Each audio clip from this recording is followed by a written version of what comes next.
Hello বন্ধুরা, কেমন আছো? আশা করি তোমরা সবাই ভালো আছো। আজ আমি ফের 3টি সিনেমা নিয়ে চলে এসেছি বাবা এবং মেয়ের সম্পর্কে। যদি তোমরা সিনেমাগুলি দেখতে চাও তাহলে আমার টেলিগ্রাম চ্যানেল জয়েন করে নেবে। আমি চ্যানেলের নাম ডিসপ্লেতে দিয়ে দেবো। তাহলে চলো বেশি দেরি না করে শুরু করা যাক। Number 3, White Sargasso Sea, 1993, IMDb rating 5.6। সিনেমাটির গল্প হলো জ্যামাইক মুক্তির প্রেক্ষিতে ফরাসি অ্যানেট কসওয়ে দারিদ্রতার মধ্যে পড়ে এবং বর্ণবাদী ইংরেজ পল ম্যাসনকে বিয়ে করে। কিন্তু যখন অ্যানেটের ছোট ছেলে প্রাক্তন কৃতদাসদের দ্বারা শুরু করা আগুনে মারা যায়, তখন ম্যানস তার শোকগ্রস্ত স্ত্রী এবং তার ক্রেওল কন্যা অ্যান্টিওনেটকে রেখে ইংল্যান্ডে পালিয়ে যায়। শীঘ্রই অ্যান্টিওনেট শিখেছে যে তাকে তার উত্তরাধিকারী দাবি করতে অবশ্যই বিয়ে করতে হবে এবং রচেস্টারে মেসনের মতো একজন ইংরেজের দিকে তার দৃষ্টিপাত করে। বন্ধুরা, সিনেমাটি খুবই সুন্দর, একবার হলেও দেখবে। আর যদি তোমরা দেখতে চাও তাহলে আমার টেলিগ্রাম চ্যানেল জয়েন করে নেবে। Number 2, বাস্টার্ডস, 2013, IMDb rating 6.1।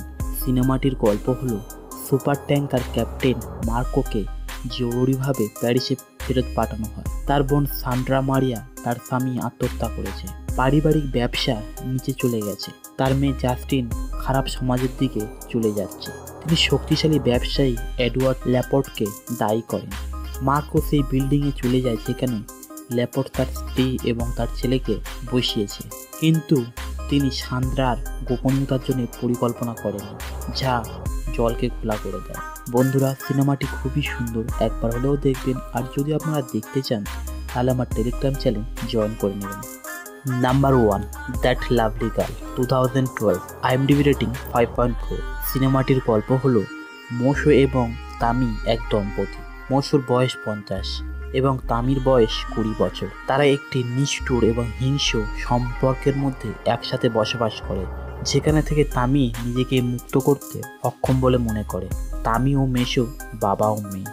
বন্ধুরা, সিনেমাটি খুবই সুন্দর, একবার হলেও দেখবে। আর যদি তোমরা দেখতে চাও তাহলে আমার টেলিগ্রাম চ্যানেল জয়েন করে নেবে। চ্যানেলের নাম আমি ডিসপ্লেতে দিয়ে দেবো। তাহলে বন্ধুরা, তোমরা যদি আরও এরকম সিনেমা পেতে চাও তাহলে আমার চ্যানেলটিকে সাবস্ক্রাইব করে দিও আর আমার পাশে থেকো। তাহলে চলো, আবার দেখা হবে।